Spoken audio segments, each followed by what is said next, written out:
स्वागत है। मैं आपको कक्षा 9 की मैथ पढ़ा रहा हूँ। मैथ में आपका जो अभ्यास है, आपका आज अभ्यास 12 एक नया अभ्यास लेकर आए हैं। तो इस अभ्यास में आपका हीरोन्स के सूत्र का उपयोग है, यानी हीरोन्स का सूत्र लगा के हम क्या है, किसी भी सवाल का हम क्षेत्रफल ज्ञात करेंगे, चाहे चतुर्भुज हो व त्रिभुज हो। तो चतुर्भुज त्रिभुज आपका होंगे, तो त्रिभुज आपके कई प्रकार से आएंगे, तो उन्हें त्रिभुजों का क्षेत्रफल ज्ञात करना होगा। अगर आपका चतुर्भुज में है, यानी 4 भुजाओं से घिरी हुई आकृति है, तो उसे हम त्रिभुज में डिवाइड करके भी हीरोन्स का सूत्र लगा सकते हैं। तो इस प्रकार से हम सवाल को लगाएंगे। तो आज इसी के विषय में जानेंगे कि कैसे हम क्षेत्रफल को ज्ञात करेंगे। तो आइए देखते हैं।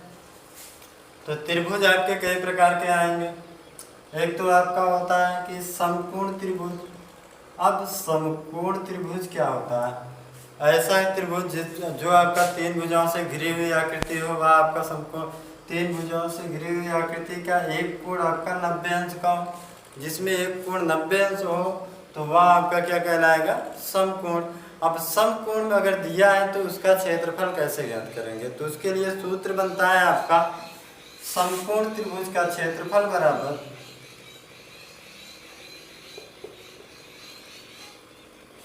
समकोण त्रिभुज का क्षेत्रफल बराबर जो बनेगा समकोण त्रिभुज का क्षेत्रफल बराबर R1/2 आधार, यानी कि ये भुजा आपकी जो होगी आधार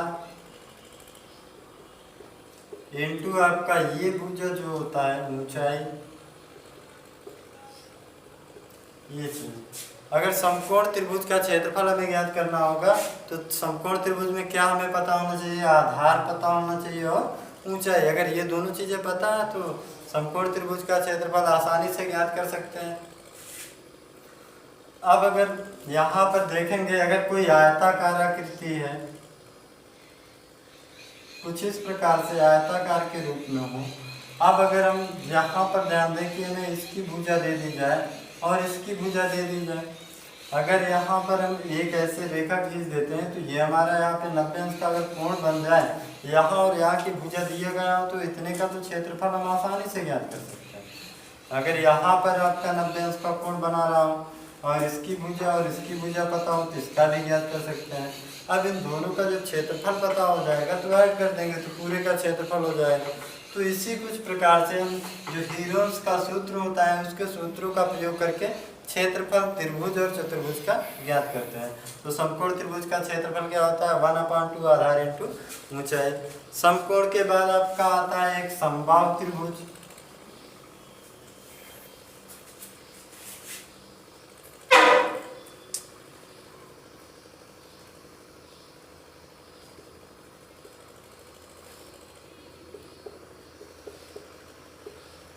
अब समबाहु त्रिभुज क्या होता है?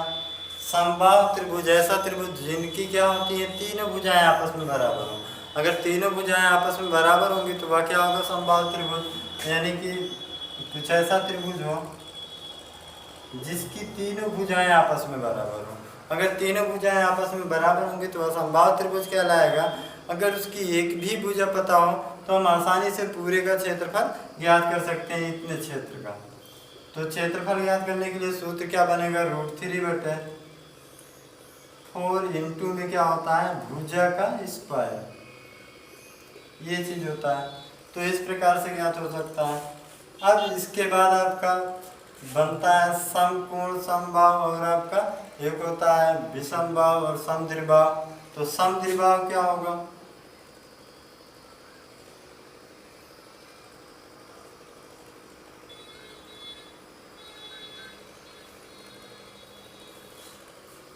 आपका समद्विबाहु जो होता है त्रिभुज,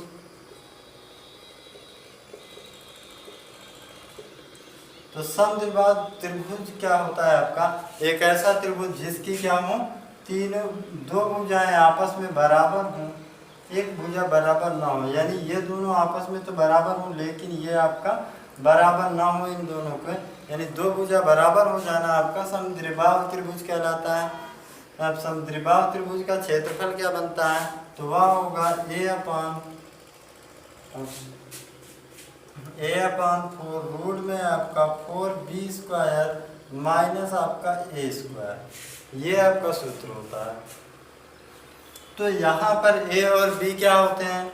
जो a होता है वह आपका ये लंबाई होती है, आधार जो होता है इसका वो a होगा, और ये जो ये भुजा होगी और ये जो होगा यह आपका b होगी।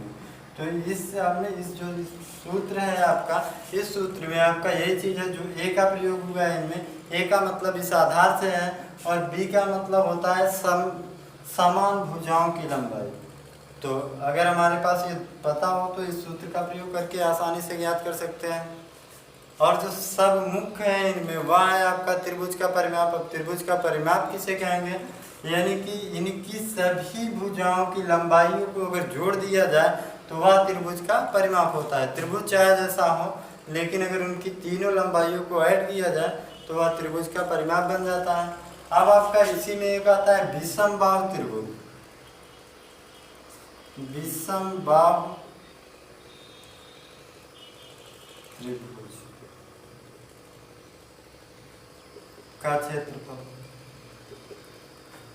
अब अगर आपके सामने समकोण त्रिभुज है तो ये सूत्र लगा के हम आसानी से क्षेत्रफल इसका ज्ञात कर सकते हैं। अगर हमारे पास समबाहु है तो इसका सूत्र लगा के ज्ञात कर सकते हैं आसानी से इसका क्षेत्रफल। अगर समद्विबाहु है तो उसके लिए भी ये लगा सकते हैं। लेकिन विषमबाहु क्या होता है? विषमबाहु का मतलब ऐसा त्रिभुज जिसकी भुजाएं आपस में बराबर ही ना हो, यानी कि कोई भुजा बराबर ना हो। त्रिभुज आपका किसी प्रकार से जुड़ सकता है, आपका जो भी आपका त्रिभुज जुड़ेगा उसका क्षेत्रफल ज्ञात करना है, लेकिन इनकी भुजाएं आपस में बराबर ही नहीं है तो कोई सूत्र आप नहीं लगा पाओगे। तो इसी के लिए आपका सूत्र यूज होता है हीरोन्स का। तो जो हीरोन्स का सूत्र होता है वह हमारा होता है, यहाँ पे हीरोन्स का सूत्र रूट में s minus a s minus b s minus c के रूप में। ये जो हीरोन्स का सूत्र होगा वो इस प्रकार से होगा। तो अब इसमें ए बी सी क्या है? ए बी सी भुजाएं हैं, लेकिन जो यस आया है तो यस क्या होता है? यस बराबर होता है a प्लस बी प्लस सी बटे 2, यानी त्रिभुज का परिमाप का आधा जो होता है वह आपका यस का मान होता है। तो ये दोनों चीज़ें अगर हम यहाँ से ए बी सी की वैल्यू पता हो और इनके दोनों के संबंध से हम किसी भी विषमबाहु त्रिभुज का क्षेत्रफल आसानी से ज्ञात कर सकते हैं। तो आइए देखते हैं कि विषमबाहु त्रिभुज यानी कि हीरोन्स का सूत्र का प्रयोग कैसे करते हैं। तो कुछ सवालों में देखेंगे तो जहाँ से आपको आसानी से कुछ और समझ में आएगा। तो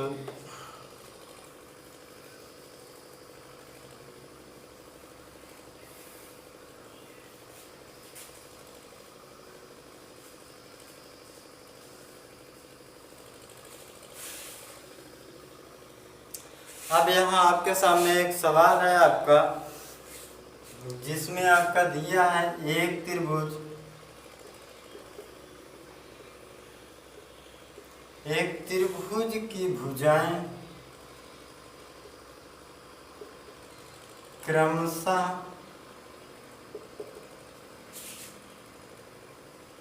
25, 30 और 35। तो त्रिभुज का क्षेत्रफल ज्ञात कीजिए।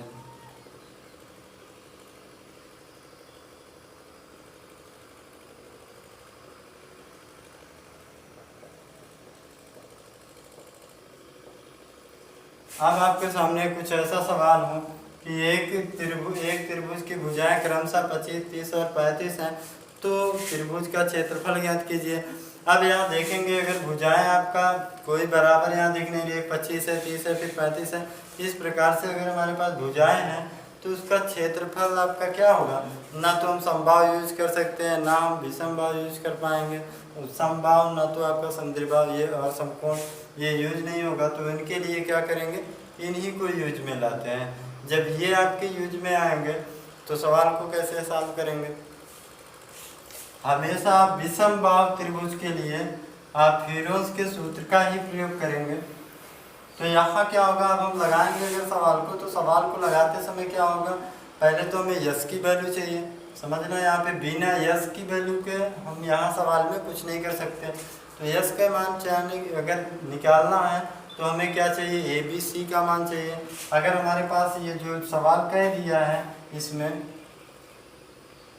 सवाल में एक त्रिभुज की भुजाएं क्रमशः मान लेते हैं, ये 25 है, ये आपका 30 है, ये 35 है। तो अब हम बना भी सकते हैं कि यस का मान हमें अगर चाहिए तो त्रिभुज की तीनों भुजाएं चाहिए, यानी AB आपका C तीनों की वैल्यू चाहिए। तो यहाँ पर ABC हमारे पास मान लेते हैं 25, 30 और 35 है। अब बटे में तो आपका सूत्र में 2 दिया गया है, तो इन सबको ऐड करके 2 से भाग दे देते हैं। S बराबर क्या मिलेगा, 0, 3, 3, 6, 2, 8 है 9। तो 90/2 के रूप में प्राप्त हो जाता है। काटेंगे तो क्या मिला हमें, यस बराबर 45। ये तो यस की वैल्यू हो गई। अब इसके बाद आपका निकालेंगे, अगर इसका क्षेत्रफल ज्ञात करना है हमें तो क्षेत्रफल के लिए लगाना पड़ेगा ये सूत्र। तो लगाएंगे यहाँ पे, त्रिभुज का क्षेत्रफल बराबर रूट में यस माइनस है, यानी कि यस का मतलब 45। अब आपका ब्रैकेट में 45 माइनस ए का मतलब क्या है हमारे पास 25, और आपका 45 माइनस 30 और 45 माइनस 35, ये चीज़ें। तो ये हम यहाँ पे इसे सॉल्व कर लेते हैं, तो जो आएगा वह इसका क्षेत्रफल बन जाता है। तो यहाँ पे हम बनाएंगे 45 इंटू, अगर हम 45 में 25 घटाएंगे तो क्या आएगा, 0, 20 हो गया। और यहाँ पे अगर 30 घटाएंगे तो क्या आएगा, 15। और यहाँ पे अगर 35 घटाएंगे तो 10 के रूप में। इस प्रकार से प्राप्त होता है। अब अगर हम यहाँ पे कुछ फैक्टर के रूप में कर लेते हैं, जैसे यहाँ 45 है तो 3 त्रिक का 9 × 5 = 45, ये चीज़ बना सकते हैं 45 को। 20 के लिए क्या कर सकते हैं, 2 दूना 4, 5 20। अब 15 है, 3 × 5 10 है, तो 10 के लिए 2 × 5 कर सकते हैं। अब यहाँ 2 के जोड़े बना देते हैं, एक इसका और एक इसका बन जाएगा। और यहाँ एक इन 5 के लिए बन गया आपका। इसके बाद यहाँ पर हम देखेंगे तो एक 5 के लिए ये बन जाता है। बाकी आपके एक ऐसा होगा 3 और 2 बाहर नहीं निकलेंगे, तो इस प्रकार से हम हल करेंगे यहाँ पे। तो एक 3 निकल गया बाहर, एक 5, एक 2 इसके लिए निकल गया आपका। फिर इसके बाद आपका एक 5 इन दोनों के बीच का निकल जाता है, एक 5 यहाँ से। तो इस प्रकार से इतना बन गया। अब आपका ये 2 × 3 बच जाता है, तो इसे रूट में 2, 3, 6 कर देंगे। तो यहाँ गुणा करा लेते हैं, तो 5 × 25, 2 × 50, 50 में 3 का गुणा 150 √6। जो त्रिभुज का क्षेत्रफल हमें प्राप्त होगा वह हमें प्राप्त हुआ 150 √6 के रूप में। तो इस प्रकार से आपका ये सवाल होगा। तो इस प्रकार से आपका ये आंसर हो गया। तो आज जो आपका ये पढ़ा रहे हीरोन्स के सूत्र से संबंधित आपका सवाल, तो आज के सवाल में बस इतना है। बाकी आपके क्वेश्चंस अगले वीडियो में कराएंगे। तो अगर इसमें कोई समस्या हो तो आप हमसे पूछ सकते हैं हमारे व्हाट्सएप नंबर से, या फिर हम आपको इनसे जुड़े कुछ प्रश्न भी देंगे आपको, उनके आंसर भी हमारे व्हाट्सएप नंबर पर ही देना होगा। तो हमारा व्हाट्सएप नंबर है 8127 14 84 35। तो इस पर आप भेज सकते हैं इस पर आपका। तो आज के वीडियो में बस इतना ही। धन्यवाद। सब्सक्राइब कीजिए हमारे चैनल को और बेल दबाना ना भूलें ताकि